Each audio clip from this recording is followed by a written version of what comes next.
you could attribute things to incompetence only up to a certain point, but everything that's gone on, it's willful incompetence, which is otherwise known as fraud.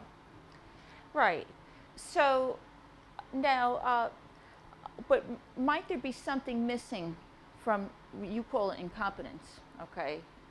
Maybe that initial coroner's report, okay?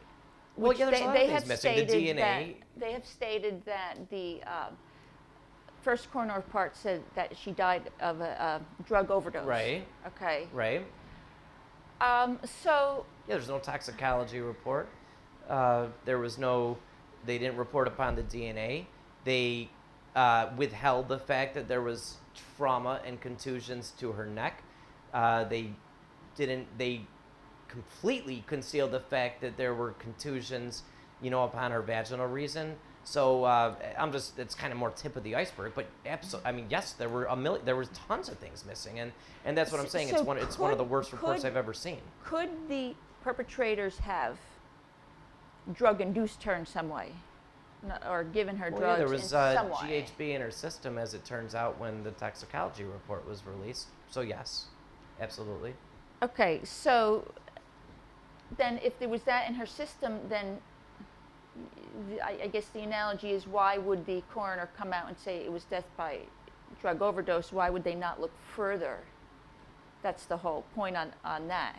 Right. Well, GHB, my understanding is that other drugs that go in your system, such as maybe codeine and things like that, could rarely, in rare occasions, break down into GHB. So, I mean, I guess in some parallel universe, they could have attributed the fact that there was GHB in her system to, the fact that another drug broke down. I think it's morphine, actually, that breaks down into GHB. So, so I mean, I'm sorry, the question exactly was, say the question one more time, I apologize.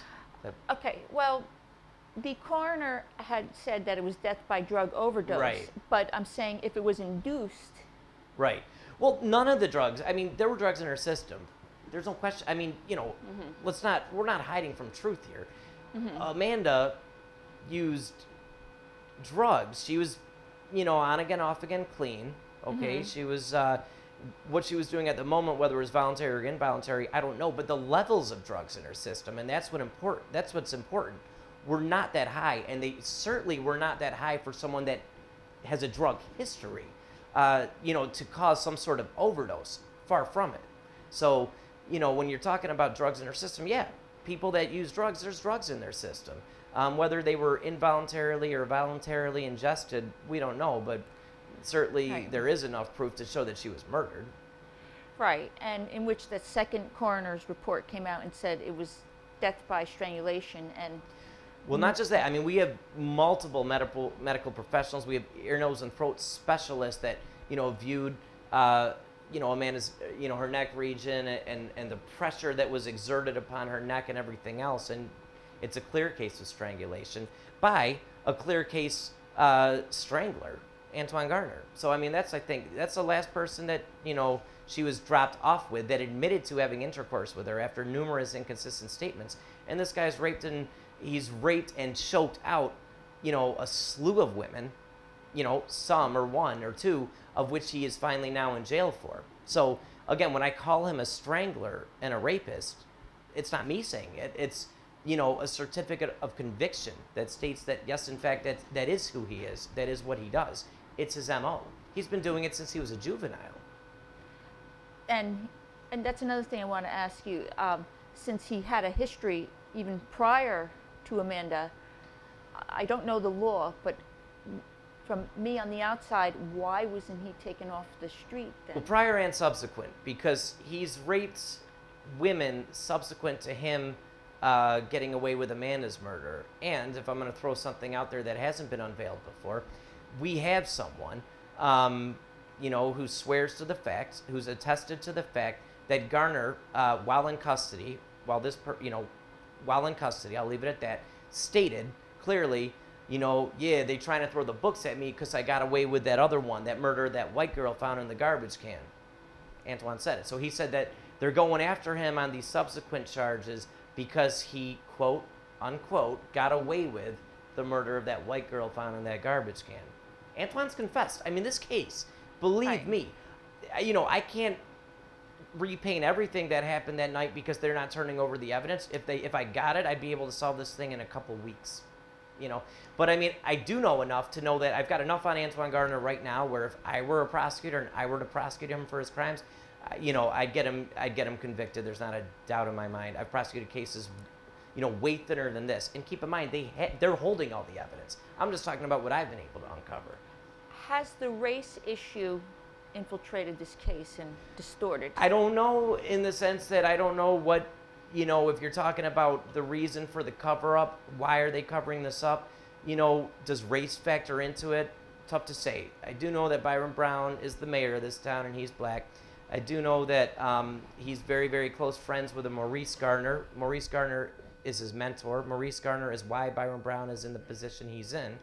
Okay, and Maurice Gardner is a relative of Antoine Gardner. So if you're asking, does race factor? Is it race? Is it nepotism? Is it? I don't have all the answers, but yeah, maybe, just maybe, it hits too close to home at the mayor's office, and that's why they want this thing covered up. Well, right. The reason why I mention that is because there is a type of race called Black liberation theology, which I kind of don't want to get into. But they don't see others as real people. So he may not have seen her as a real person. Right. And I mean, yes, hearing him talk, but at the same time, he's also dehumanized black women in this manner. He's in prison right now for raping a black woman. Mm-hmm. So I don't know. I mean, I can't give you too much more than that. I can't get in his head. But I mean, he is inhuman. I could tell you that much in the way that he, what he does to women. Right. So now, where does the case go from here? Yeah. Well, basically, we are. I mean, the good thing is, as painful as this is, there's no statute of limitations on murder.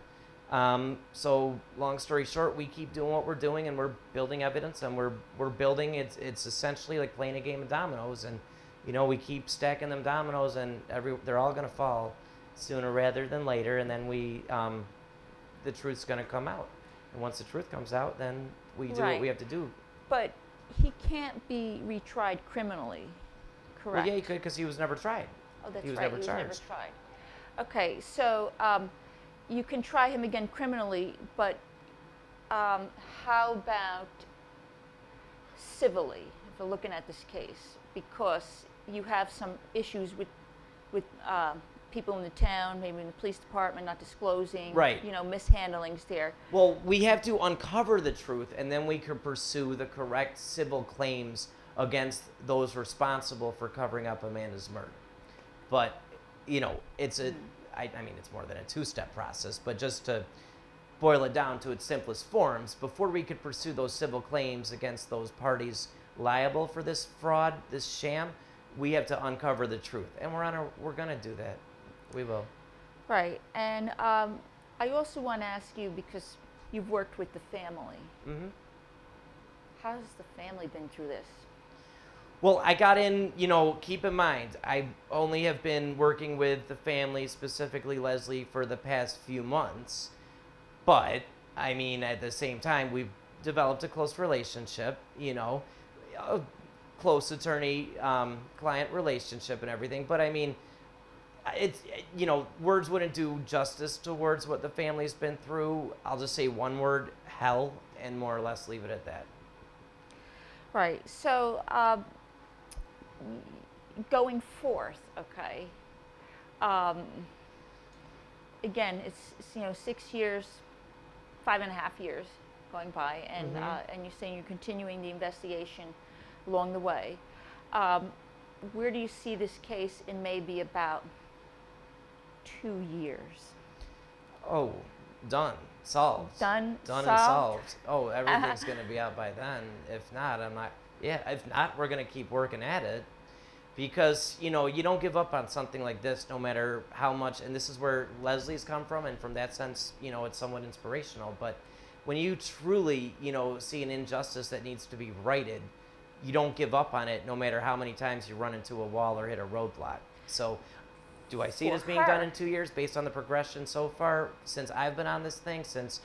Yeah, I see it being done. But if not, we're going to keep working until it is. Right, but for her, it's been 5.5 so far. And just one other thing, we didn't mention this. How has the media been? Well, again, I haven't, since I've been involved in the case, the media hasn't been so much involved, given that it has been 5.5 years.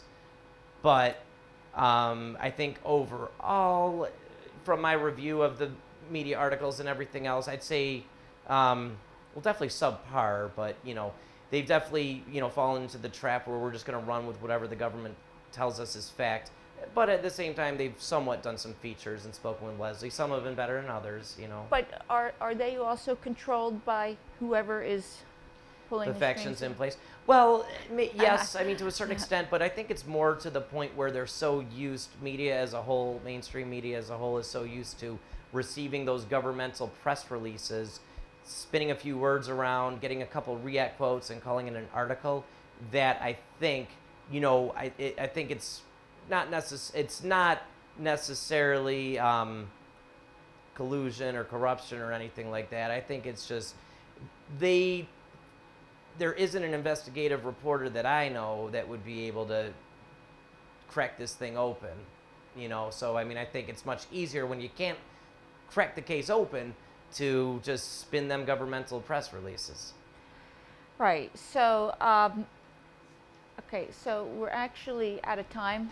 Me too. And thanks, Matt Albert. You're welcome. Attorney for Amanda Winkowski. Sorry. Yeah, you're welcome. You're very welcome. Sorry. As you know, I had an urgent matter that, but yes, you're very welcome, and I'm glad I could be of assistance. And folks, thank you for watching Liberty Action Network TV. I'm your host, Doreen Finkel. Until next time, have a good night.